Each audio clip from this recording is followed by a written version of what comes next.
नमस्कार, स्वागत है आपका डीटी न्यूज पर। मैं हूं रेशमा आपके साथ। आइए नजर डालते हैं इस वक्त की हेडलाइंस पर। बांग्लादेश के राष्ट्रपति ने की संसद भंग करने की घोषणा। संसद भंग करने के बाद देश में अंतरिम सरकार का होगा गठन। नोबेल पुरस्कार विजेता डॉक्टर मोहम्मद यूनुस को बन सकते हैं अंतरिम सरकार के मुख्य सलाहकार। बांग्लादेश की ताजा स्थिति पर विदेश मंत्री एस जयशंकर ने संसद के दोनों सदनों को दी जानकारी। कहा, बांग्लादेश में बदलती हर स्थिति पर भारत की लगातार नजर।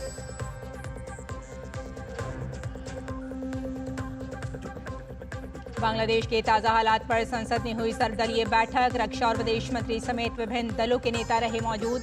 मुद्दे पर सभी का सर्वसम्मत समर्थन। राष्ट्रपति द्रौपदी मुर्मू फिजी के सर्वोच्च नागरिक पुरस्कार से सम्मानित। भारतवंशियों को संबोधन में राष्ट्रपति ने दोहराई दोनों देशों के बीच संबंधों के बीच प्रतिबद्धता।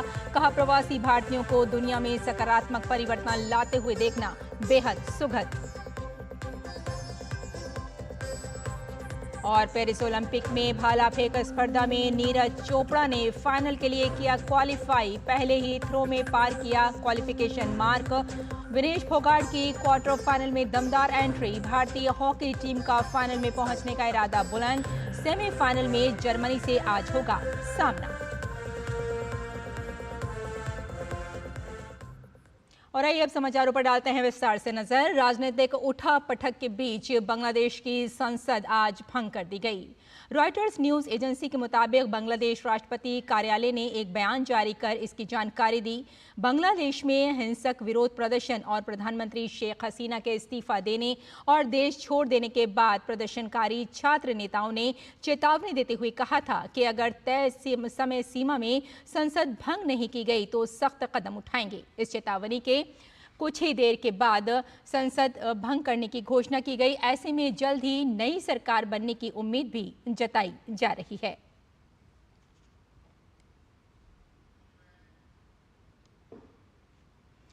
वहीं प्रदर्शनकारी छात्र नेताओं ने नोबेल पुरस्कार विजेता मोहम्मद यूनुस का नाम सलाहकार प्रमुख के रूप में प्रस्तावित किया है। छात्र आंदोलन के प्रमुख समन्वयक नाहिद इस्लाम ने आज इस संबंध में एक वीडियो संदेश दिया और अपनी बात रखी। छात्र आंदोलन के समन्वयकों का दावा है कि यूनुस इस भूमिका को निभाने के लिए सहमति जताई है।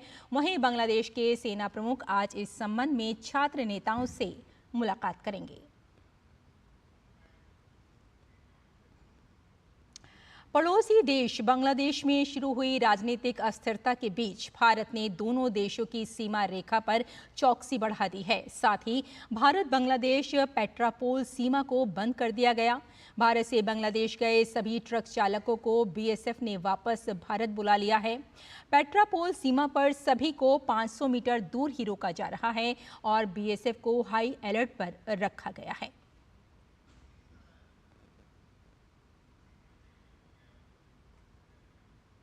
बीएसएफ के महानिदेशक दलजीत सिंह चौधरी उत्तर 24 परगना जिले में भारत बांग्लादेश पेट्रापोल सीमा पहुंचे।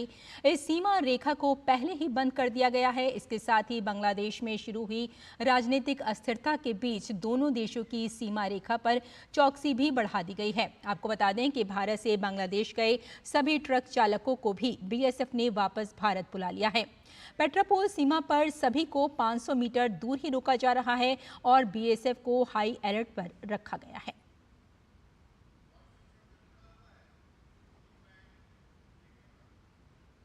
विदेश मंत्री एस जयशंकर ने संसद के दोनों सदनों को बांग्लादेश की स्थिति से अवगत कराया। राज्यसभा में बांग्लादेश को लेकर जानकारी देते हुए कहा कि भारत सरकार वहां की परिस्थितियों पर करीबी नजर रखे हुए है। वहां रह रहे भारतीयों की सुरक्षा को लेकर वो संजीदा है। विदेश मंत्री ने कहा कि बांग्लादेश में करीब 19,000 भारतीय हैं, जिसमें से 9,000 छात्र हैं। इनमें अधिकांश स्टूडेंट जुलाई माह में ही भारत आ चुके हैं और जो आना चाहते हैं उनके लिए सुरक्षित प्रयास जारी हैं। We are in close and continuous touch with the Indian community in Bangladesh through our diplomatic missions. There are an estimated 19,000 Indian nationals there of which about 9,000 are students. The bulk of the students, however, have already returned to India in the month of July on the advice of the High Commission. In terms of our diplomatic presence, in addition to the High Commission in Dhaka, we have assistant High Commissions in Chittagong, Rajshahi, Khulna, and Sylhet. It is our expectation that the host government will provide the required security protection for these establishments. We look forward to their normal functioning once the situation stabilizes. In the last 24 hours, we have also been in regular touch with the authorities in Dhaka. विदेश मंत्री ने बताया कि बांग्लादेश की पूर्व प्रधानमंत्री शेख हसीना ने वहां तेजी से बेकाबू हुए हालात के बाद बहुत कम समय में शेख हसीना ने भारत आने की अनुमति मांगी, जिसे भारत ने मंजूर किया। On 4th August, events took a very serious turn. Attacks on the police, including police stations and government installations, intensified even as overall levels of violence greatly escalated. Properties of individuals associated with the regime were torched across the country. What was particularly worrying was that minorities, their businesses and temples also came under attack at multiple locations. We are also monitoring the situation with regard to the status of minorities. There are reports of initiatives by various groups and organizations to ensure their protection and well-being. We welcome that, but will naturally remain deeply concerned till law and order is visibly restored. Our border guarding forces have also been instructed to be exceptionally alert in view of this complex situation. और इसी खबर पर इस वक्त हमारे संवाददाता अमृतपाल हमारे साथ जुड़ गए हैं। आइए उनसे बात करते हैं। एक बार फिर हम आपको बता दें कि बांग्लादेश की जो ताज़ा स्थिति है उस पर नज़र बनाए हुए है भारत, और विदेश मंत्री एस जयशंकर ने संसद के दोनों सदनों में जानकारी भी दी है और कहा है कि जो बांग्लादेश की बदलती हुई स्थिति है उस पर लगातार भारत अपनी नज़र बनाए हुए है। साथ ही आपको बता दें कि बांग्लादेश की जो स्थिति है उस पर भारत का जो स्टैंड है उस पर भी एस जयशंकर ने बात की है, और साथ ही उन्होंने बताया कि हालात वहाँ के लगातार बदल रहे हैं। और जो इस वक्त अमृतपाल हमारे संवाददाता हमारे साथ हैं, आइए। Despite the curfew, our understanding is that after a meeting with leaders of the security establishment, Prime Minister Sheikh Hasina apparently made the decision to resign. At very short notice, she requested approval to come for the moment to India. We simultaneously received a request for flight clearance from Bangladesh authorities. She arrived yesterday evening in Delhi. आइए फिलहाल आगे बढ़ते हैं। केंद्रीय राज्य मंत्री रवनीत सिंह बिट्टू ने बांग्लादेश में धार्मिक स्थलों पर हमलों पर चिंता व्यक्त करते हुए ढाका में स्थित सिख धार्मिक स्थलों और देश में हिंदू मंदिरों की सुरक्षा की मांग की है। रवनीत बिट्टू ने विदेश मंत्री डॉक्टर एस जयशंकर को एक आधिकारिक पत्र लिखते हुए आग्रह किया कि वे बांग्लादेश में सेना के अधिकारियों के समक्ष गुरुद्वारा नानक शाही और गुरुद्वारा संगत टोला की सुरक्षा का मुद्दा उठाएं। उन्होंने कहा कि बांग्लादेश में सिखों की आबादी बहुत कम है और कुछ भारत विरोधी तत्व धार्मिक स्थलों पर उत्पात मचा रहे हैं। उन्होंने कहा कि सिख समुदाय सिख धार्मिक स्थलों की सुरक्षा को लेकर चिंतित हैं। उन्होंने बांग्लादेश और भारत में सिख समुदाय को आश्वासन दिया कि भारत सरकार सिख तीर्थ स्थलों की सुरक्षा के लिए कदम उठाएगी।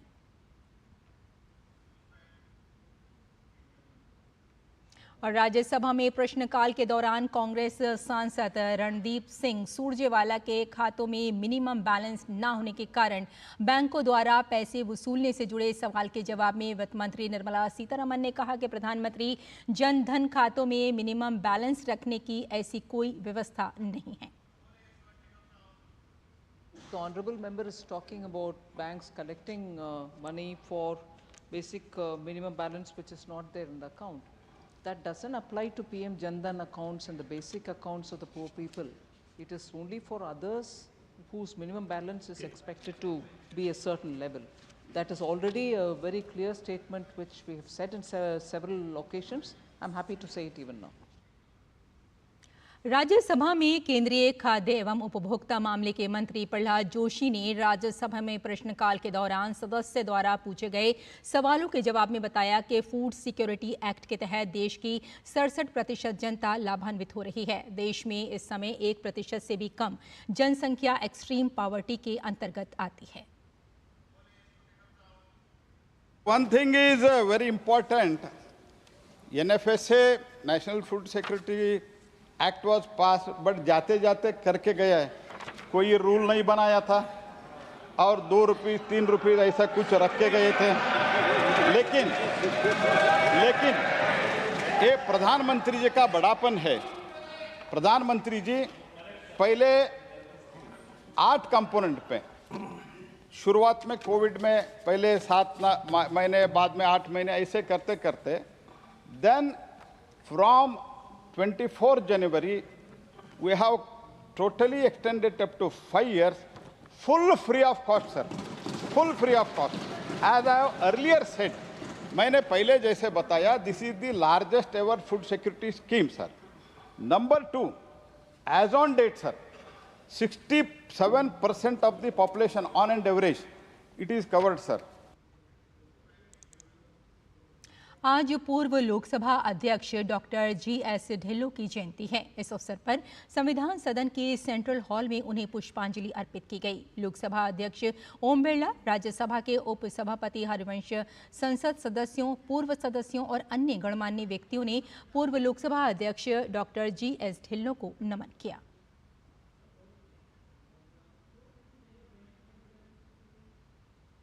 और लोकसभा में आज तृणमूल कांग्रेस के सांसद सौगत राय के एक सवाल पर सदन में गृह मंत्री अमित शाह ने कहा कि कोई भी राज्य नहीं चाहेगा कि वामपंथ खत्म करने के लिए बंगाल जैसा मॉडल लागू करे। दरअसल सौगत राय ने केंद्र सरकार को ये कहकर घेरने की कोशिश की कि वो कई राज्यों में वामपंथी उग्रवाद को खत्म करने में नाकामयाब है। सवाल यही है कि वह केवल एक किशन जी को मानने पड़ा और अभी पश्चिम बंगाल में वामपंथी उग्रवाद बंद हो गया। मैं माननीय स्वराष्ट्र मंत्री को, गृह मंत्री को पूछने चाहता हूं कि क्या पश्चिम बंगाल का एग्जाम्पल वो स्टडी करेंगे और वही मॉडल सारा छत्तीसगढ़ दूसरे जगह में अप्लाई करेंगे, क्योंकि ये लोग कंट्रोल नहीं कर पा रहे हैं। मान्यवर, किसी कोई भी राज्य अच्छा करे उसके उदाहरण को पूरे देश में लागू करने में नरेंद्र मोदी सरकार को कोई तकलीफ नहीं है, परंतु मैं मानता हूं कि देश का कोई राज्य नहीं चाहेगा कि पश्चिम बंगाल का मॉडल वहां अपनाया जाए। और एक बार फिर आपको बता दें कि बांग्लादेश की जो ताज़ा स्थिति है उस पर दोनों सदनों में विदेश मंत्री डॉक्टर एस जयशंकर ने अपना वक्तव्य दिया था। और इसी खबर पर हमारे साथ जुड़ गए हैं हमारी संवाददाता ऋषि कुमार। ऋषि से बात करते हैं। ऋषि, जैसा कि हमने देखा कि विदेश मंत्री डॉक्टर एस जयशंकर ने दोनों ही सदनों में जो बांग्लादेश की ताज़ा स्थिति है उस पर बात की और अपने स्टैंड पर भी उन्होंने बात की। क्या आप कहेंगे इस पर? देखिए, जहाँ तक बांग्लादेश की स्थिति पर जो दोनों सदनों में विदेश मंत्री के बयान को देखें तो उन्होंने दोनों ही सदनों में इस बात को स्पष्ट किया है कि जो वहाँ पर रह रहे भारतीय हैं और जो वहाँ पर छात्र हैं वो सभी पूरी तरह सुरक्षित हैं और वर्तमान में जो वहाँ पर एस्टेब्लिशमेंट है उसके साथ भारत सरकार संपर्क में है। और उन्होंने बिंदुवार इस चीज़ को सदन के पटल पर रखा अपने बयानों के माध्यम से कि किस तरीके से वहाँ पर इन घटनाओं की शुरुआत हुई और कैसे वहाँ पर ये घटनाक्रम हुआ और उसके बाद जो परिस्थितियां बनी हैं उसमें भारत सरकार किस तरीके से आगे बढ़ रही है। उन्होंने सदन को बताया कि वहाँ पर जो परिस्थितियां बनी, वहाँ की जो प्रधानमंत्री ने उन्होंने किस तरीके से अचानक भारत के सामने वहाँ से निकलने का जो प्रस्ताव रखा उस पर भारत सरकार ने अपने जो प्रयास किए और उनको सुरक्षित वहाँ भारत लाने में जो सफलता हासिल की। साथ ही साथ उन्होंने बताया कि इस पूरे मसले में भारत सरकार अंतर्राष्ट्रीय स्तर पर सभी तरह से बातचीत में अपने जो पड़ोसी के नाते जो संबंध है उसको निभा रहा है और पूरी कोशिश है भारत की कि वहाँ पर शांति स्थापित हो और एक जो भी वहाँ पर वैकल्पिक सरकार बने उसके साथ भारत सरकार संपर्क में रहेगी।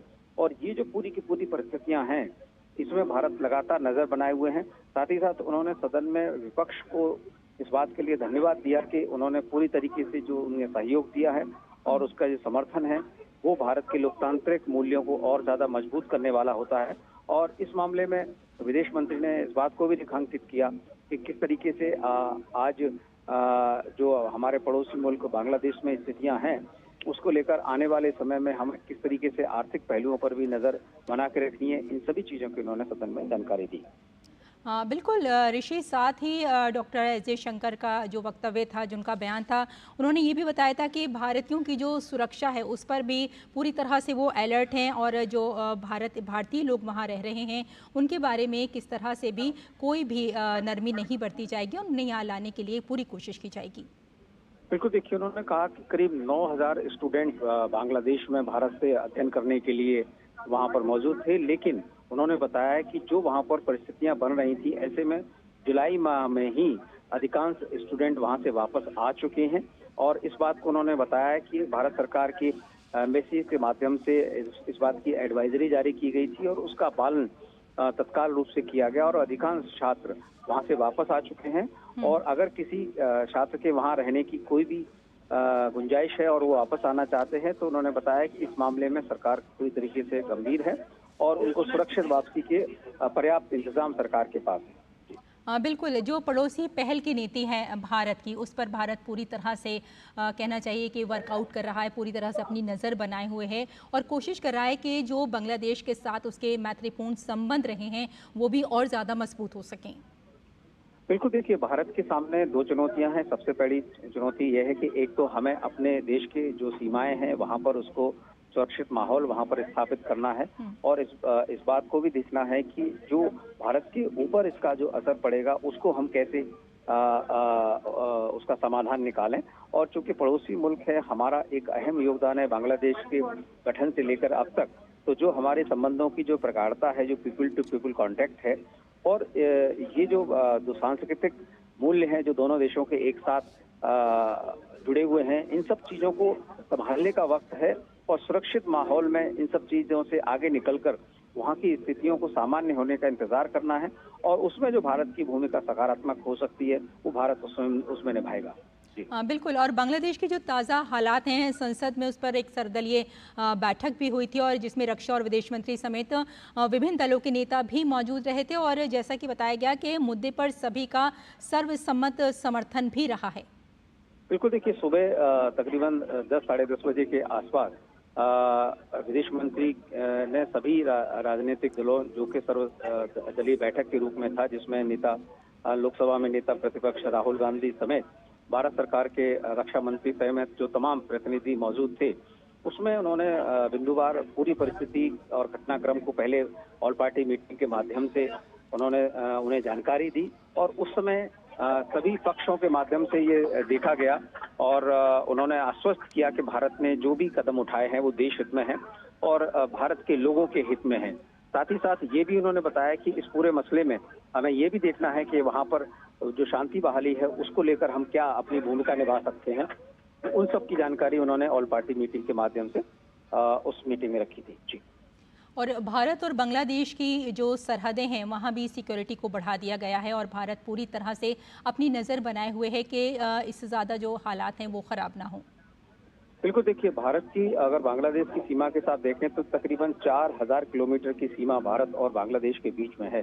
ऐसे में हमारी सीमा से संबंधित जो भी सुरक्षा पहलू हैं उसको लेकर भारत बेहद गंभीर है और जो परिस्थितियां उभर रही हैं, चाहे वो बांग्लादेश से यहाँ आने वाले लोगों की हों, जो भी उसमें परिस्थितियां बनेंगी उसको लेकर भारत ने अपनी एक रणनीति बनाई हुई है और इस मामले में सुरक्षा पहलुओं की समीक्षा की गई है और पर्याप्त दिशा निर्देश वहां पर दिए गए हैं और जो सिक्योरिटी कंसर्न्स हैं वो वहां पर जाकर इस मामले में पूरी तफ्तीश भी कर चुके हैं कि वहां पर जो परिस्थिति है उसको और ज्यादा कैसे मजबूत किया जाए। बिल्कुल, एक खबर और ये आई थी कि बांग्लादेश में जो अंतरिम सरकार गठन की जो कवायद है वो भी तेज़ हो गई है। इसे लेकर किस तरह की चुनौतियां हो सकती है, खासतौर से अगर हम भारत की बात करें?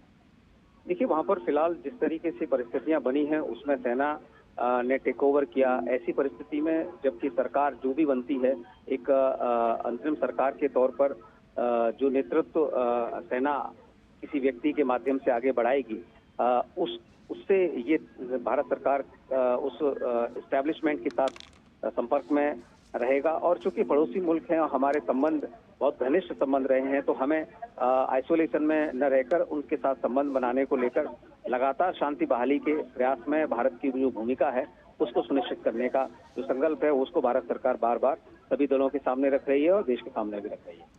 बिल्कुल ऋषि, इस वक्त हमारे साथ हमारे संवाददाता अमृतपाल भी जुड़ चुके हैं। अमृत से बात करते हैं। अमृत, जैसा कि हम देख रहे हैं कि जो बांग्लादेश के हालात हैं वो लगातार बदल रहे हैं और दोनों सदनों में विदेश मंत्री ने इस पर अपना वक्तव्य भी दिया है और कहा है कि भारत पूरी तरह से इस पर नज़र बनाए हुए है। अगर हम सिक्योरिटी पॉइंट ऑफ व्यू बात करें तो भारत का क्या नज़रिया है इस वक्त? देखिए, सिक्योरिटी एक कंसर्न है भारत का, दो तरीके से कंसर्न है। एक तो जैसे विदेश मंत्री ने कहा कि माइनॉरिटीज़ की जानो माल की सुरक्षा, उनकी बिजनेसेस की सुरक्षा, वहाँ पर जो मंदिर हैं उनकी सुरक्षा, क्योंकि वहाँ पर इस पूरे वायलेंट प्रोटेस्ट में मंदिर पर अटैक हुआ, माइनॉरिटीज़ के बिजनेसेस पे अटैक हुआ, तो वो एक कंटिन्यूड पॉइंट ऑफ कंसर्न है। और विदेश मंत्री ने, जैसे ऋषि भी बता रहे थे, कि सदन में ये आश्वासन दिया कि जो भारत सरकार है वो लगातार बांग्लादेशी अथॉरिटीज़ से इन टच है और ये कंटिन्यूड पॉइंट ऑफ कंसर्न है। दूसरा सुरक्षा का कंसर्न है कि आपके बॉर्डर्स में स्पिल ओवर होना, तभी आपने अपने बॉर्डर्स को सिक्योर किया है। आप 500 मीटर पहले ट्रैफिक रोक दे रहे हैं, आप अपनी लॉरीज़ को वहाँ नहीं जाने दे रहे हैं, क्योंकि जब तक स्थिति वहाँ सुधरती नहीं है, लॉ एंड ऑर्डर की स्थिति थोड़ी काम डाउन नहीं होती है, तब तक एक खतरा ज़रूर बना हुआ है। और स्पिल ओवर वहाँ से यहाँ माइग्रेशन होना, वो भी एक बड़ा कंसर्न है। तभी आपने देखा कि अगर ये त्रिपुरा में कर्फ्यू लगाया गया बॉर्डर एरियाज़ के साथ, बंगाल में और असम में जो बॉर्डर एरियाज़ है करीब 4000 किलोमीटर का आपका बॉर्डर है, तो बीएसएफ हाई अलर्ट पे है, तैनाती उनकी पूरी है। और बीएसएफ के जो डायरेक्टर जनरल हैं, डीजी हैं, वो खुद ग्राउंड पर उतर के स्थिति का जायज़ा रियल टाइम ले रहे हैं। और यही बात विदेश मंत्री ने भी कही कि हमारी बॉर्डर गार्डिंग फोर्सेस, जो बेसिकली उस एरिया में बीएसएफ है, वो हाई अलर्ट पर हैं और अब जो क्रॉस ओवर पॉइंट्स हैं या चेक पॉइंट्स हैं उन पर पूरी मुस्तैदी से ये एहतियात बरती जा रही है कि कहीं उस जो वहाँ पर पॉलिटिकल क्राइसिस हुआ है वो कहीं स्पिल ओवर ना हो, क्योंकि जब म्यांमार में स्थिति बिगड़ी थी आपने देखा था कि कैसे आपकी साइड में मणिपुर में स्पिल ओवर हुआ था, तो वैसी स्थिति भारत नहीं चाहता है। बिल्कुल, बांग्लादेश के राष्ट्रपति ने संसद भंग करने की घोषणा भी की है और ये भी कहा है कि संसद भंग करने के बाद देश में अंतरिम सरकार का गठन हो सकता है। तो अगर हम चुनौतियों की बात करें तो अब किस तरह के हालात हो सकते हैं?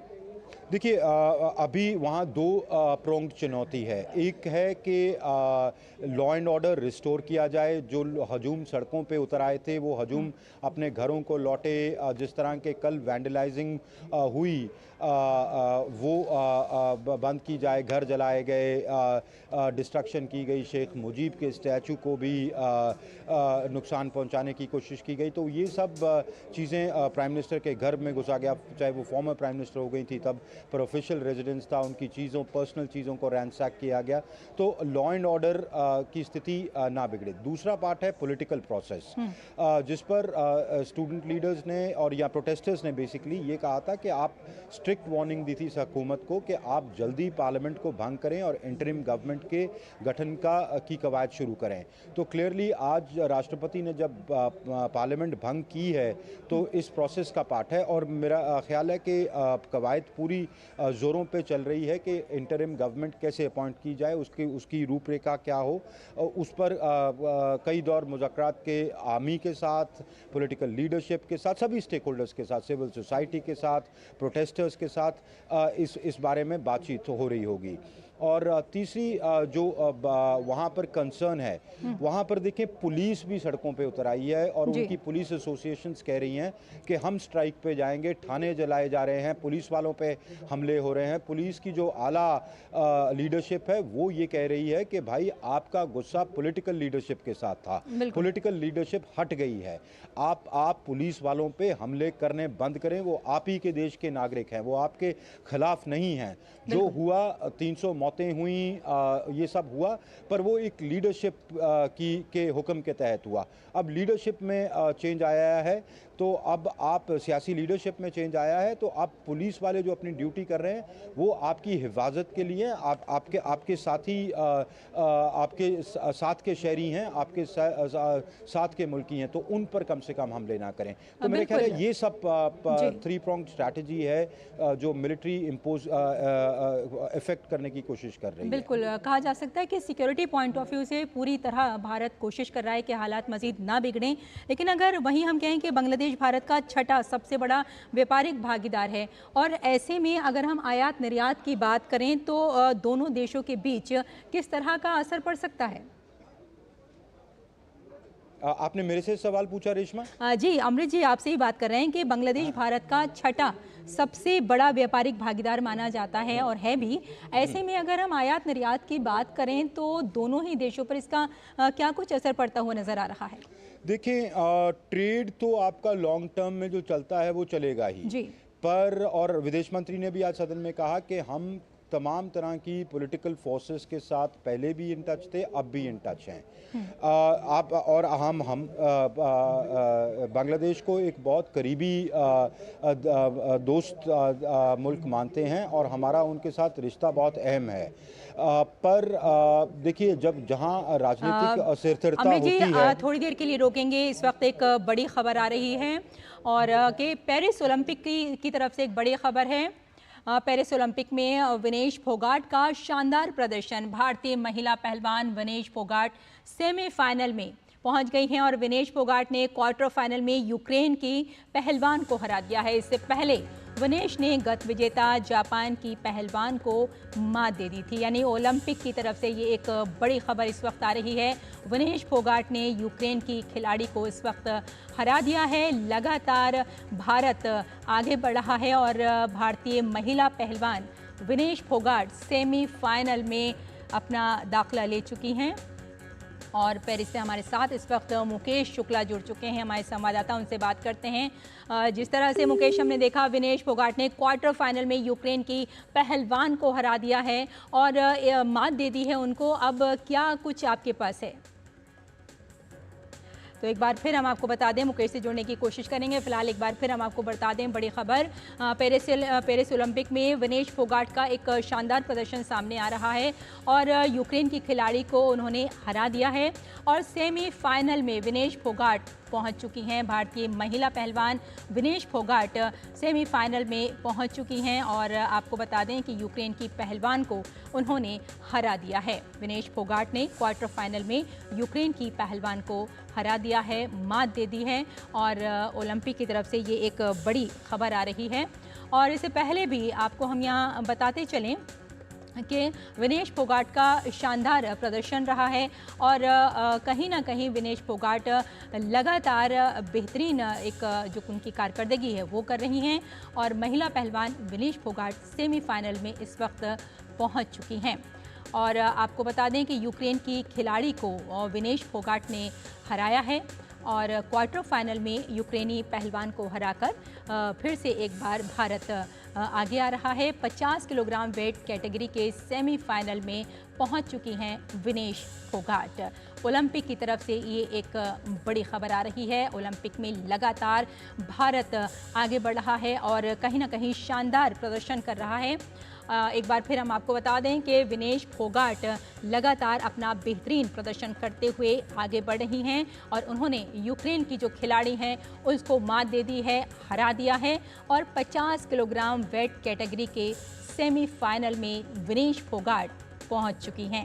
यानी ये एक बड़ी खबर भारत के लिए और भारत लगातार शानदार प्रदर्शन करते हुए ओलंपिक में अपना कहना चाहिए कि जो झंडा है वो फहरा रहा है। Vinesh Phogat 50 kilogram weight category के सेमीफाइनल में इस वक्त पहुंच चुकी हैं और फोगाट ने यूक्रेन की खिलाड़ी को हरा दिया है। लिवाक ओक्साना को हराकर सेमीफाइनल में पहुंच गई हैं विनेश फोगाट और 50 किलोग्राम वेट कैटेगरी के सेमीफाइनल में पहुंच गई हैं विनेश फोगाट। लगातार शानदार प्रदर्शन करती हुई आगे बढ़ रही हैं विनेश फोगाट। सेमीफाइनल में उन्होंने अपनी जगह बना ली है और भारत लगातार आगे बढ़ रहा है। पेरिस ओलंपिक की तरफ से ये एक बड़ी खबर आ रही है और एक बार फिर हम आपको बता दें कि लगातार शानदार और बेहतर प्रदर्शन करते हुए भारत आगे बढ़ रहा है और अपना एक नाम अपनी एक जगह बना रहा है। विनेश फोगाट ने 50 किलोग्राम वेट कैटेगरी में अपना नाम कर लिया है, आगे बढ़ रही हैं लगातार और उन्होंने यूक्रेन की खिलाड़ी लिवाक ओक्साना को हरा दिया है।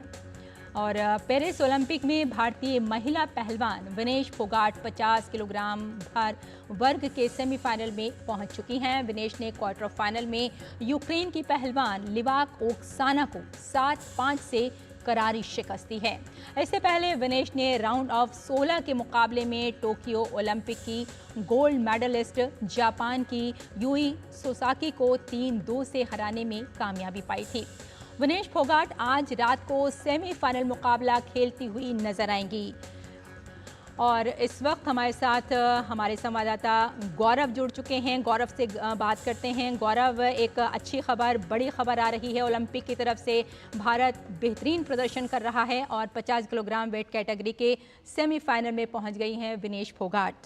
बिल्कुल रेशमा, जिस तरह का परफॉर्मेंस की उम्मीद जो थी वो की जा रही थी पहलवानों से, तो उसी की कसौटी पर खरी उतरी हैं विनेश फोगाट, क्योंकि इससे पहले का जो ओलंपिक रहा था वो किसी न किसी वजह से विनेश फोगाट के लिए उतना अच्छा नहीं रह पाया था, क्योंकि कभी उनको चोट लगी या कभी वो अपने परफॉर्मेंस के आधार पर उतनी खरी नहीं उतर पाई। लेकिन इस बार जिस तरह का उनका परफॉर्मेंस देखने को मिल रहा है, खासतौर से हमने देखा था कि राउंड ऑफ 16 में उन्होंने जिस तरह से जापान की पहलवान को हराया था, जिस तरह से उन्होंने, क्योंकि जापान की जो पहलवान थी वो पिछली टोक्यो ओलंपिक की गोल्ड मेडलिस्ट थी, तो उनको हरा करके जिस अंदाज के साथ, जिस बॉडी लैंग्वेज के साथ उन्होंने क्वार्टर फाइनल में प्रवेश किया, और उसके बाद हमने देखा कि किस तरह से यूक्रेन की जो पहलवान के खिलाफ विनेश के जो दांव थे वो पूरी तरह से खरे उतरे, और एक जो बॉडी लैंग्वेज होती है वो बहुत कॉन्फिडेंस के नोट पर जो थी वो बिल्कुल खरी उतरी अपने कॉन्फिडेंस के नोट पर, और ये दिखा रहा है कि उन्होंने अपनी तैयारी जो है वो किस स्तर की कर रखी थी, क्योंकि लगातार उन्होंने अपने आप को ट्रेनिंग के साथ भी जोड़े रखा, क्योंकि जब ओलंपिक का कुछ समय बचा था तो उस दौरान उन्होंने अपने आप को पूरी तरह से कहना चाहिए कि बेहतर ट्रेनिंग मिले, इसके लिए सरकार की ओर से उन्हें बाहर भी भेजा गया और वहाँ पे भी उन्होंने अपनी प्रैक्टिस को अंजाम दिया। साथ ही साथ जो स्पेयर पार्टनर की ज़रूरत होती है उसको भी कहीं ना कहीं पूरा किया गया। तो ये सब चीज़ें जो थी उस पर काफ़ी ज़्यादा एक कहना चाहिए जो उनका कंट्रोल है वो नज़र आया। और आपको बता दूं कि विनेश आमतौर पर वैसे 53 किलोग्राम भार वर्ग में मुकाबला लड़ती हैं, लेकिन पेरिस ओलंपिक के लिए उन्होंने 50 केजी में जो थी वो सिलेक्ट हुई थी। तो इस बार उनके सामने एक चुनौती ये भी थी कि खुद का जो कहना चाहिए जो वेट है उसको भी उनको कहीं ना कहीं मेंटेन करने की भी चुनौती थी, और अपने इस परफॉर्मेंस को लगातार, जो कि पेरिस ओलंपिक से पहले कुछ प्रतियोगिताओं में उन्होंने हिस्सा लिया था, उसमें बेहतर प्रदर्शन करती आ रही थी, और उसी प्रदर्शन के आधार पर इस बार जो प्रदर्शन अभी फिलहाल जो उनका निकल करके सामने आ रहा है वो कह सकते हैं कि अप टू द मार्क दिख रहा है। और आज रात ही जो है विनेश जो है वो अपना सेमीफाइनल मुकाबला खेलेंगी। तो जाहिर तौर पर एक दिन में 3 मुकाबले हैं, तो ये कहीं ना कहीं एक उनकी फिटनेस का भी कहीं ना कहीं बड़ा इम्तिहान है, साथ ही साथ इस बात का भी इम्तिहान होगा कि वो मेंटली जो है वो कितनी स्ट्रांग है। जी रेशमा, बिल्कुल सेमीफाइनल खेलेंगे आज कहीं ना कहीं विनेश फोगाट। तो अगर हम चुनौतियों की बात करें और उम्मीदों की बात करें तो खेल प्रेमियों को उनसे कितनी उम्मीदें हैं आज? देखिए, विनेश एक बड़ा नाम है, और क्योंकि वो ओलंपिक इससे पहले भी खेल चुकी है तो उन्हें एक अच्छा अनुभव भी है, और ये बात वो कई मर्तबा कह चुकी हैं, क्योंकि वर्ल्ड चैंपियनशिप का मेडल उनके खाते में है, एशियन रेसलिंग चैंपियनशिप जो है वो उसके जो मेडल हैं वो उनके खाते में है, एशियन गेम्स वो मेडल जीत चुकी हैं, कॉमनवेल्थ में वो गोल्ड मेडल जीत चुकी हैं। लेकिन अगर कहीं मेडल नहीं आ पाया है तो वो ओलंपिक एक ऐसा मंच है जहाँ से वो उनको हमेशा एक कहना चाहिए कि एक उनको आशा रहती है कि यहाँ से मेडल जो है वो कम से कम वो लेकर के जाएं। तो इस बार उसी आशा पे अपने आप को खरी भी उतार रही हैं। चुनौती जाहिर तौर पर बड़ी है, क्योंकि जो ओलंपिक का मंच होता है उसमें विश्व के चुनिंदा जो पहलवान हैं वो इसमें शामिल होते हैं, और कहीं ना कहीं सेमीफाइनल की जो लड़ाई होगी वो भी काफ़ी इंपॉर्टेंट हो जाएगी। लेकिन आपको बता दूं कि अगर विनेश जो है वो सेमीफाइनल मुकाबला जीतती हैं तो यहाँ पर वो देश के लिए एक कम से कम रजत पदक जो है वो ज़रूर पक्का कर देंगी। लेकिन अगर सेमीफाइनल में अगर उनको हार भी मिलती है तो भी ही वो कांस्य पदक के मुकाबले के लिए कहना चाहिए मैट पर उतरेंगी। तो यहाँ पर एक कह सकते हैं कि एक अच्छी एक तस्वीर जो है वो कुश्ती से कम निकल कर सामने आ रही है। और कुश्ती पर ही रहें तो यहाँ से 6 पहलवान जो थे वो भारत की ओर से इस बार पैरिस बिल्कुल ओलंपिक में गए गौरव, थे। बिल्कुल लगातार भारत शानदार प्रदर्शन कर रहा है और जो भारत के खिलाड़ी हैं वो आगे बढ़ते हुए नजर आ रहे हैं। वहीं अगर हम हॉकी की बात करें तो इससे कितनी उम्मीदें आपको नजर आ रही हैं इस वक्त ओलंपिक में? देखिए, हॉकी में जिस तरह का भारतीय टीम का प्रदर्शन रहा है उसको देख करके कह सकते हैं कि जर्मनी वो ओपोनेंट है जिसके खिलाफ भारत का रिकॉर्ड जो है वो अच्छा भी है। और कह सकते हैं कि जो पिछला टोक्यो ओलंपिक था वहाँ पे हमने जर्मनी को ही हरा करके ब्रॉन्ज मेडल जो है वो अपने नाम किया था। लेकिन शायद आपको हिस्ट्री पे नहीं जाना चाहिए बल्कि ये देखना चाहिए कि मौजूदा फॉर्म किस तरह का है।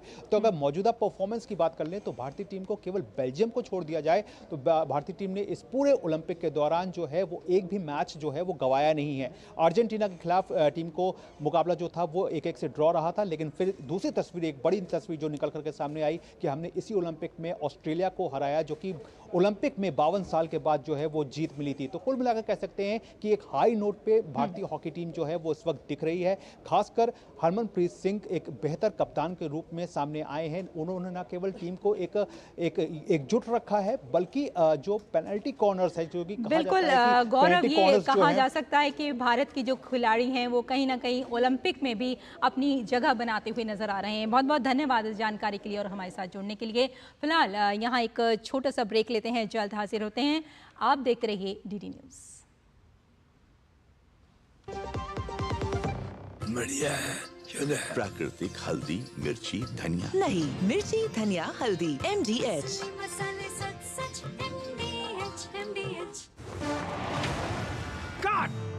सुरक्षा की गारंटी हर चीज में जरूरी है, चाहे वो मुश्किल स्टंट हो या अच्छी फसल।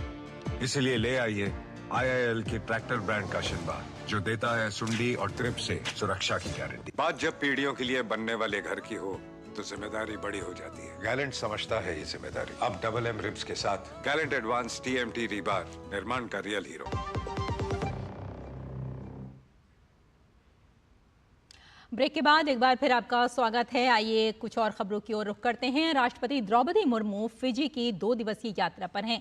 इस दौरान सुबह में 100 बिस्तर वाले सुपर स्पेशलिटी अस्पताल और भारतीय उच्चायोग के चांसरी परिसर के लिए परियोजना स्थलों के दस्तावेजों का आदान प्रदान किया गया।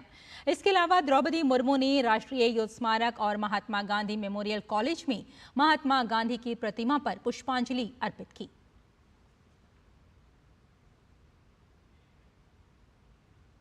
इससे पहले राष्ट्रपति ने भारतीय मूल के लोगों को संबोधित करते हुए कहा कि फिजी में उन्हें ऐसा लगता है जैसे वे घर पर हैं। उन्होंने इस विशेष कार्यक्रम के आयोजन के लिए फिजी सरकार को धन्यवाद दिया जिसमें उन्हें भारतीय मूल के लोगों से बातचीत करने का मौका मिला। उन्होंने कहा कि अपने दोनों देशों के बीच की मित्रता के लिए जीवंत पुल का काम किया है। सबसे महत्वपूर्ण बात यह है कि अपने दोनों देशों के बीच मित्रता को मजबूत करने की प्रक्रिया में एक जीवंत पुल, लिविंग ब्रिज के रूप में भूमिका निभाए हैं।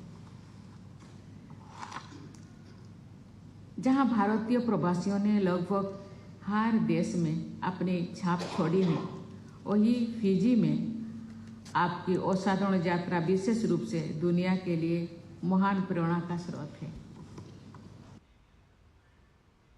राष्ट्रपति ने अपने संबोधन में आगे कहा कि प्रवासी भारतीयों को दुनिया में सकारात्मक परिवर्तन लाते हुए देखना बेहद सुखद है। भारत के राष्ट्रपति के रूप में दुनिया भर में हमारे प्रवासी भारतीयों द्वारा लाए गए सकारात्मक बदलाव को देखना मेरे लिए बहुत गर्व की बात है। मैं बहुत खुश हूँ। 145 साल पहले आप आए हैं, फिर भी आपके संस्कृति, आपके भाषा, आपके परंपरा, आपका जीवन शैली को आप भूले नहीं। इसीलिए आपको मैं बहुत बहुत धन्यवाद देती हूँ। साथ ही राष्ट्रपति ने यह भी कहा कि भारत दुनिया भर में बसे प्रवासी भारतीयों को अपने सपनों का भारत बनाने के लिए एक महत्वपूर्ण भागीदार एवं स्टेक होल्डर के रूप में देखता है। हम दुनिया भर में अपने प्रवासी भारतीय समुदाय को अपने सपनों का भारत बनाने की इस यात्रा में महत्वपूर्ण भागीदार और स्टेक होल्डर्स के रूप में देखते हैं। एक ऐसा भारत जो मानव प्रयास के हर क्षेत्रों में किसी से पीछे नहीं होगा। एक ऐसा भारत जो पूरी दुनिया के लिए विकास का इंजन बनेगा। एक ऐसा भारत जो विश्व बंधु के रूप में दुनिया का सच्चा मित्र बना रहेगा। हमारे प्रवासी भारतीयों के हितों को ध्यान में रखते हुए भारत सरकार ने भारतीय प्रवासियों के साथ संबंधों को और गहरा करने और उनकी ज़रूरतों को पूरा करने के लिए overseas citizen of India card या OCI कार्ड सहित कई पहलू शुरू की है। इससे पहले राष्ट्रपति द्रौपदी मुर्मू ने सुबह में फिजी संसद को भी संबोधित किया। अपने संबोधन में राष्ट्रपति द्रौपदी मुर्मू ने दोनों देशों के ऐतिहासिक संबंधों का जिक्र किया। उन्होंने इस चुनौतीपूर्ण दौर में भारत को वैश्विक दक्षिण की एक शक्तिशाली आवाज बताया। I would like to express my deep appreciation for the strong democratic ethos in Fiji. Each one of you has a very solemn responsibility for serving the people of this beautiful country. Despite the vast difference in our size, both our countries have much in common, including our vibrant democracies. Almost 10 years ago, speaking in this same hall, Prime Minister of India, Shri Narendra Modi, had underlined some basic values that unite India and Fiji. These include our democracy, the diversity of our societies, our creed that all human beings are equal, and our commitment to the liberty, dignity, and rights of every individual. These shared values are eternal and shall continue to guide us ahead. राष्ट्रपति द्रौपदी मुर्मू को Fiji के सर्वोच्च नागरिक सम्मान the companion of the order of Fiji से सम्मानित किया गया है। फिजी में राष्ट्रपति विलियम कार्टोनिवेरे ने उन्हें स्टेट हाउस में इस सम्मान से नवाजा। सर्वोच्च सम्मान मिलने पर राष्ट्रपति द्रौपदी मुर्मू ने खुशी जताई है।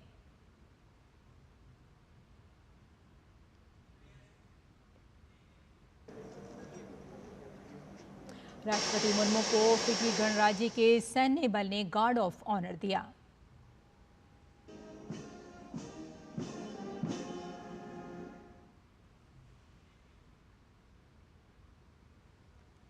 फिजी के प्रधानमंत्री की उपस्थिति में राष्ट्रपति द्रौपदी मुर्मू का फिजी की पारंपरिक शैली में स्वागत किया गया। राष्ट्रपति ने स्वागत समारोह के लिए सभी को धन्यवाद दिया और अपनी परंपराओं और विरासत को संरक्षित रखने के लिए फिजी वासियों की प्रशंसा की।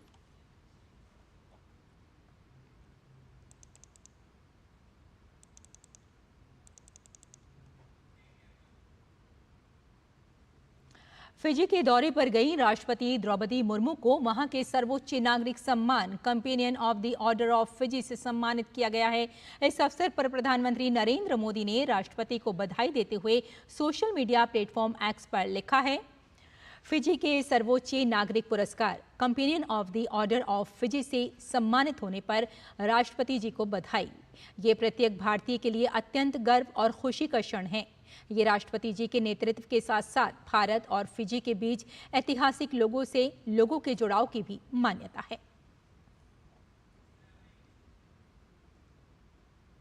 गृह मंत्री अमित शाह ने राष्ट्रपति को बधाई देते हुए सोशल मीडिया प्लेटफॉर्म एक्स पर लिखा है, फिजी के सर्वोच्च नागरिक सम्मान companion of the order of Fiji से सम्मानित होने पर राष्ट्रपति श्रीमती द्रौपदी मुर्मू जी को मेरी हार्दिक बधाई। ये सम्मान न केवल विश्व मंच पर भारत की प्रतिष्ठा को बढ़ाता है, बल्कि दोनों देशों के बीच सांस्कृतिक, ऐतिहासिक और राजनयिक संबंधों को भी मजबूत करता है, जो मानवता की भलाई के लिए हमारी साझेदारी की पुष्टि करता है। केंद्रीय शिक्षा मंत्री धर्मेंद्र प्रधान ने कहा कि एनसीईआरटी की पाठ्य पुस्तकों से संविधान की प्रस्तावना को हटाने के आरोपों का कोई आधार नहीं है। केंद्रीय मंत्री ने शिक्षा और बच्चों को अपने झूठ की राजनीति के लिए इस्तेमाल करने वाली कांग्रेस पार्टी की घृणित मानसिकता बताया। उन्होंने कहा कि राष्ट्रीय शिक्षा नीति के अंतर्गत पहली बार NCERT ने पाठ्य पुस्तकों में भारत के संविधान के विभिन्न पहलुओं, प्रस्तावना, मौलिक कर्तव्य, मौलिक अधिकार, राष्ट्रगान को उचित महत्व और सम्मान देने का काम किया है। बच्चों के समग्र विकास के लिए नई शिक्षा नीति NEP को पालन करते हुए इन सभी पहलुओं का आयु के हिसाब से विभिन्न चरणों की पाठ्य पुस्तकों में रखा जा रहा है। लॉर्ड मैकाले द्वारा शुरू की गई शिक्षा प्रणाली को लेकर शिक्षा मंत्री ने कहा कि मैकाले की विचारधारा से प्रेरित कांग्रेस शुरू से ही भारत के विकास और शिक्षा व्यवस्था से घृणा रखती है।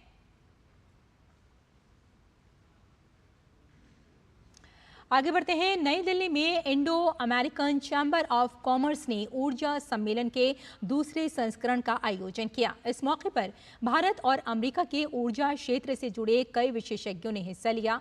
सम्मेलन में जलवायु परिवर्तन की चुनौतियों के बीच भारतीय अर्थव्यवस्था को 2030 तक कार्बन मुक्त करने के उपायों पर मंथन किया गया। नवीन एवं नवीकरणीय ऊर्जा मंत्रालय 2030 तक 500 गीगावाट गैर जीवाश्म आधारित बिजली उत्पादन क्षमता प्राप्त करने की दिशा में काम कर रहा है। मई 2024 तक बड़े जल विद्युत सहित नवीकरणीय ऊर्जा स्रोतों की संयुक्त स्थापित क्षमता 195.01 गीगावाट है। भारत विश्व स्तर पर नवीकरणीय ऊर्जा की स्थापित क्षमता में चौथे, पवन ऊर्जा क्षमता में चौथे और सौर ऊर्जा क्षमता में 5वें स्थान पर है। भारत ने 2070 तक शुद्ध शून्य कार्बन उत्सर्जन प्राप्त करने का लक्ष्य रखा है। इस लक्ष्य को पाने के लिए राष्ट्रीय हरित हाइड्रोजन मिशन, उच्च दक्षता वाले सौर PV मॉड्यूल के लिए PLI योजना, अपतटीय पवन ऊर्जा परियोजना, सौर पार्क, PM कुसुम योजना, रूफटॉप सौर ऊर्जा चलाई जा रही है। PM सूर्य घर मुफ्त बिजली योजना, जिसके जरिए 10 मिलियन घरों में छत पर सौर ऊर्जा स्थापित की जाएगी। Indo American chamber of commerce के दूसरे ऊर्जा सम्मेलन में अमेरिका के वाणिज्य मामलों के मिनिस्टर काउंसिलर जोनाथन हैमर ने भारत की अभूतपूर्व सफलता को सराहा और कहा कि भारत की बढ़ती ऊर्जा जरूरतों के बीच अमेरिका एक मजबूत साझेदार के रूप में खड़ा है। The government's renewable energy targets have also helped attract important investments and accelerated the deployment of clean energy technologies through the country. Bharat लगातार अपनी ऊर्जा आवश्यकताओं को ध्यान में रखते हुए ऊर्जा के नवीन घटकों में शोध को बढ़ावा दे रहा है। जैव ईंधन, कचरे से बिजली, जल और वायु ऊर्जा सहित इलेक्ट्रिक वाहनों के निर्माण पर निरंतर प्रयास को आगे बढ़ा रहा है। आज अमेरिका सहित पूरी दुनिया मानती है कि भारत की विकास यात्रा विश्व में अमूलचूल बदलाव ला सकती है। यह विकासशील देशों के लिए मील का पत्थर है, जिन पर चलकर वह अपने विकास का रास्ता तलाशेंगे। India, with its abundant renewable energy resources, is poised to become a global leader in green hydrogen production.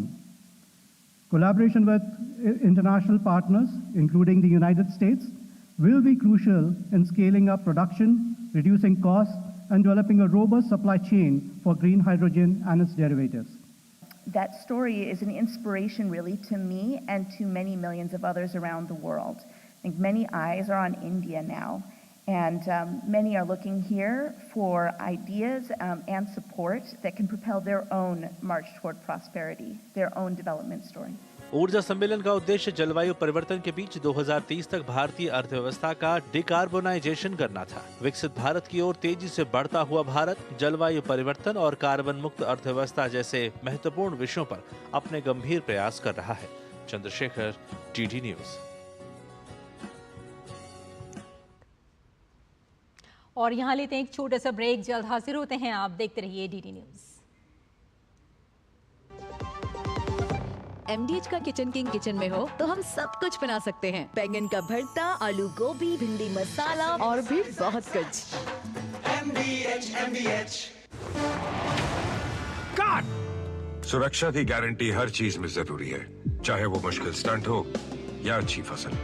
इसलिए ले आइए IIL के ट्रैक्टर ब्रांड का शिनबा, जो देता है सुंडी और ट्रिप से सुरक्षा की गारंटी। एक बार फिर आपका स्वागत है। आइए कुछ और खबरों की ओर रुख करते हैं। उत्तराखंड के केदारनाथ धाम से लोगों को सफलतापूर्वक रेस्क्यू कर लिया गया है। राज्य सरकार और सेना की ओर से चलाए गए इस ऑपरेशन के दौरान ही सोनप्रयाग से भी तस्वीरें सामने आई। इन तस्वीरों में आप देख सकते हैं कि कैसे सुरक्षाकर्मी लोगों को नदी पर पुल के माध्यम से सुरक्षित स्थानों की ओर ले जा रहे हैं।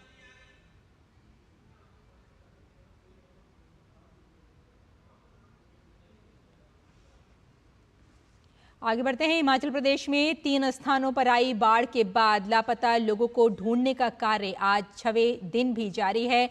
आपको बता दें कि कल दोपहर रामपुर के समेज क्षेत्र में शुरू हुई बारिश के चलते सर्च ऑपरेशन को रोकना पड़ा था। क्षेत्र में आज सुबह से हल्की बारिश हो रही है। ऐसे में सर्च ऑपरेशन को फिर शुरू किया गया। लगभग हर जगह मलबा हटा लिया गया और लापता लोगों का सुराग लेकिन नहीं मिल पा रहा है। समेज क्षेत्र के अलावा सतलुज नदी के आसपास चल रहे सर्च अभियान से अभी तक कुछ शवों को बरामद किया गया है। इन शवों को अब तक पहचान इनकी नहीं हो पाई है। इस बीच प्रशासन भी प्रभावितों की मदद के लिए भरपूर प्रयास कर रहा है। मंडी से लोकसभा सांसद कंगना रानौत ने हिमाचल प्रदेश के रामपुर जिले के बाढ़ प्रभावित इलाकों का दौरा किया। हालात का जायजा लेने पहुंची कंगना ने कहा कि राज्य सरकार आपदा प्रभावितों को लेकर संवेदनहीन बनी हुई है। उन्होंने कहा कि राज्य की कांग्रेस सरकार पिछली बार की आपदा से प्रभावितों को राहत नहीं पहुंचा पाई है। केंद्र से जो फंड आपदा पीड़ितों के लिए आया वो भी लोगों तक नहीं पहुंचा। जो राज्य सरकार की जो हालत है वो तो सबको पता ही है कि राज्य सरकार की क्या हालत है। पिछली बार के जो विस्थापित है उन सबको ये प्रॉमिस किया था कि 7-7 लाख रुपया जो कि केंद्र से फंड आया था 7-7 लाख रुपया सबको देंगे। तो क्या मिला? वो 7 लाख रुपया नहीं मिला। तो देखिए तो मेरा कहने का यही मतलब है कि ये जो राज्य सरकार की ये जो करतूत है और इनकी जो ये अमानवीय जो इनकी जो करतूतें हैं, इनके दिल में कोई दया नहीं है, इनके दिल में कोई भाव नहीं है। कि मैं देख रही हूँ कि गांव के लोग खुद अपने हाथों से अपने पुल बना रहे हैं। नरेंद्र मोदी जी अवश्य ही, इसमें कोई दो राय नहीं है, नरेंद्र मोदी जी पैकेज भेजेंगे। उन्होंने पिछली बार भी भेजा था 1800 करोड़ का पैकेज भेजा था उन्होंने, अब भी भेजेंगे वो, और वो जाएगा सुक्खू जी को। लेकिन क्या वो विस्थापितों को देंगे? वो जो है उसकी मैं कहूंगी कि एक स्पेशल इंक्वायरी बिठाई जाए इन पे। असम की राजधानी गुवाहाटी में भारी बारिश से जलभराव हो गया है। जलभराव से लोगों का जीवन अस्त व्यस्त हुआ है। वहीं जलमग्न सड़कों के बीच लोगों को आवाजाही में दिक्कतों का सामना करना पड़ रहा है।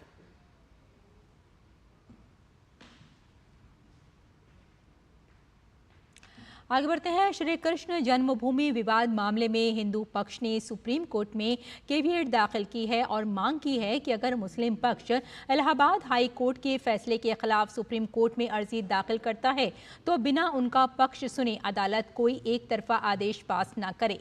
इलाहाबाद हाई कोर्ट ने 1 अगस्त को दिए फैसले में मुस्लिम पक्ष की आपत्ति को खारिज करते हुए हिंदू पक्ष की ओर से दायर मुकदमों को सुनवाई लायक माना था।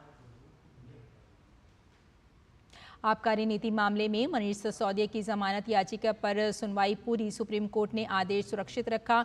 सिसोदिया करीब 18 महीने से जेल में बंद हैं। उन्होंने सीबीआई और ईडी दोनों जांच एजेंसियों की ओर से दर्ज केस में जमानत की मांग की है। राजद सुप्रीमो लालू यादव की मुश्किलें बढ़ती नजर आ रही हैं। प्रवर्तन निदेशालय ने राजद नेता तेजस्वी यादव और अन्य आरोपियों के खिलाफ जमीन के बदले नौकरी घोटाले के मामले में राउज एवेन्यू कोर्ट में पहला सप्लीमेंट्री चार्जशीट दाखिल किया है, जिसमें 11 आरोपियों के नाम शामिल किए गए हैं। इसमें 96 दस्तावेजों को भी शामिल किया गया है। अदालत ने आरोप पत्र और दस्तावेजों की जांच के लिए मामले को 13 अगस्त के लिए सूचीबद्ध किया है। माना जा रहा है कि इसके बाद लालू यादव और तेजस्वी यादव की परेशानी बढ़ सकती है। इस मामले में अब अगली सुनवाई 13 अगस्त को होगी। बता दें कि पूरा मामला साल 2004 से 2009 के बीच का है। इस दौरान लालू प्रसाद यादव केंद्रीय रेल मंत्री थे। आरोप है कि लालू यादव ने पद पर रहते हुए जमीन हस्तांतरण के बदले रेलवे में नौकरियां दिलवाई। सीबीआई ने यह भी आरोप लगाया कि रेलवे में की गई भर्तियां भारतीय रेलवे के मानकों के दिशा निर्देशों के अनुरूप नहीं थीं। और दिल्ली के गाजीपुर इलाके में महिला और बच्चे की नाले में डूबने से हुई मौत के मामले में दिल्ली हाई कोर्ट ने डीडीए और एमसीडी को फटकार लगाई है। दिल्ली हाई कोर्ट के कार्यवाहक मुख्य न्यायाधीश जस्टिस मनमोहन ने कहा कि अगर आपके अधिकारी काम नहीं करेंगे तो हम जिम्मेदार अधिकारियों को सस्पेंड करेंगे। कोर्ट ने दिल्ली पुलिस और एमसीडी के अधिकारियों को तलब किया। 31 जुलाई को हुए हादसे को लेकर हाई कोर्ट में याचिका दायर कर मृतक महिला और बच्चे के परिवार को मुआवजा देने और जिम्मेदार अधिकारियों के खिलाफ कार्रवाई की मांग की गई है। हाई कोर्ट ने एमसीडी के काम पर नाराजगी जाहिर करते हुए कहा कि इस केस में लापरवाही का हाल ये है कि हाई कोर्ट को सरकार से एमसीडी भंग करने के लिए कहना चाहिए। कोर्ट ने दिल्ली पुलिस से कहा कि वो एमसीडी के जिम्मेदार अधिकारियों के खिलाफ आपराधिक लापरवाही का मुकदमा दर्ज करें। कोर्ट ने एमसीडी और दिल्ली पुलिस को 10 दिनों के अंदर स्टेटस रिपोर्ट दाखिल करने को कहा है।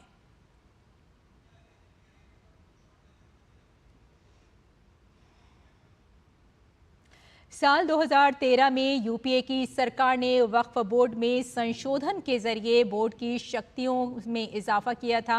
अब इन शक्तियों पर नियंत्रण के लिए कैबिनेट की बैठक में वक्फ अधिनियम में 40 संशोधन के प्रस्ताव को मंजूरी दी है। इसी सत्र में संसद में वक्फ बोर्ड संशोधन विधेयक लाने की तैयारी चल रही है। वक्फ बोर्ड में संशोधन से क्या क्या फायदे होंगे, अखिल भारतीय सज्जादा नशीं काउंसिल के अध्यक्ष सैयद नसीरुद्दीन चिश्ती से बात की हमारे सहयोगी धीरज कुमार ने। ऑल इंडिया सज्जादानशील काउंसिल के अध्यक्ष अभी हमारे साथ मौजूद हैं, जिनसे हम बात करते हैं। सर, ये जो विवाद है, इस विवाद में ये कहा जा रहा है कि वक्फ बोर्ड किसी की सुनती नहीं है, इस पे आपका क्या प्रतिक्रिया है? बिल्कुल सही बात है। वक्फ बोर्ड एक डिक्टेटर बन चुका है, किसी की नहीं सुनता है। कोई बेचारा गलती से अगर वक्फ करके बैठा अपनी प्रॉपर्टी को, तो उसको एक नौकर बना दिया गया है। उसको बरसों अपने वक्फ बोर्ड के ऑफिस के बाद चक्कर खिलाए जाते हैं। उनको तरह तरह की फॉर्मेलिटी में उलझा के रख दिया जाता है। मतलब वो अपने ही घर में बेगाने हो जाते हैं। तो हमारा मानना ये हमारी एक मोस्ट अवेटेड डिमांड थी। हम हुकूमत जो वक्फ अमेंडमेंट बिल ला रही है, हम उसका वेलकम करते हैं। तमाम दरगाहें, क्योंकि most of the properties are belong to the दरगाह, और हम सबसे बड़े स्टेक होल्डर हैं वक्फ के। दरगाहें विक्टिम है एक तरह से। आम लोग भी हैं जो कि इसमें संशोधन की मांग कर रहे थे, तो अब इसमें दिक्कत क्या है अगर संशोधन सरकार करना चाहती है? संशोधन पहले भी तो हुए हैं। पार्लियामेंट ने लॉ बनाया था, संशोधन हुआ, 95 में हुआ, 2013 में हुआ, अब संशोधन किया जा रहा है। एक बार बिल आ जाता है, बिल आने के बाद में हम भी पढ़ेंगे, और बिल में अगर हमें और सुझाव देने होंगे, पूरी उम्मीद है सरकार हमसे सुझाव मांगेगी, हम देंगे और हमें भी सुना जाएगा, हमारी बात को रखा जाएगा। जो विरोध कर रहे हैं वो राजनीतिक विरोध है, इस विरोध से बचना चाहिए। ये मुसलमानों से जुड़ा अहम मसला है। Please don't mislead the Muslim community. Waqf board में कोई ट्रांसपेरेंसी नहीं है, तो ट्रांसपेरेंसी लाने के लिए सरकार कुछ अमेंडमेंट लाना चाहते हैं, तो इसमें क्या दिक्कत है? बिल्कुल, देखिए, हर एक प्रक्रिया के अंदर ट्रांसपेरेंसी होना चाहिए, ज़रूरी है, और इतने बड़े इदारे के अंदर तो बहुत ज़्यादा ज़रूरी है।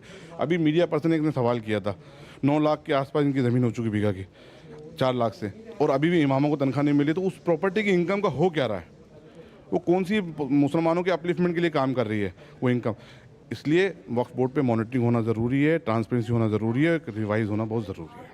और एक जो इनका और भी बात की, अदालत वाली बात की, जो उसके लिए अलग से मतलब आम लोग जो है वो सिविल कोर्ट में उनको चैलेंज नहीं कर सकता है, जो ज़मीनें वक्फ बोर्ड में चली जाती है, तो इससे कुछ सुधार हो सकता है इस बिल से? बिल्कुल, मेरा मानना ये है, अगर इस बिल में, मैंने पढ़ा नहीं है, यदि इस बिल में ऐसा प्रोविज़न आता है कि सिविल कोर्ट को जुडिशन वापस जाता है, तो हम इसका वेलकम करेंगे। मैं तो खुद भी चाहता हूँ, ज़ाती तौर पर मैं खुद विक्टिम हूँ, मुझे मालूम है वक्फ के हालात क्या हैं, और मेरे अलावा दूसरी दरगाह के लोग यहाँ मौजूद हैं। देश की हर दरगाह वालों से जाके पूछो आप, और आम मुसलमानों से पूछो, अगर किसी ने गलती से वक्फ कर दिया था प्रॉपर्टी को, उनको एक तरह से चाबी तक भी वक्फ बोर्ड से लेना पड़ जाएगी फ्यूचर में, अगर आपने डिक्टेटरशिप खत्म नहीं करी तो।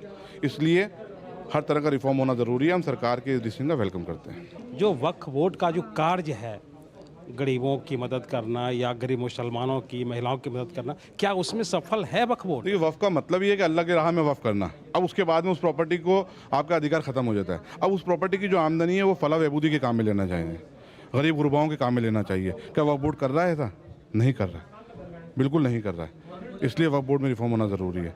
कैमरामैन पीयूष के साथ धीरज कुमार, डीडी न्यूज़, दिल्ली। तो फिलहाल इस बुलेटिन में इतना ही, लेकिन डीडी न्यूज़ पर खबरों का सिलसिला जारी रहेगा। फिलहाल अनुमति दें, नमस्कार।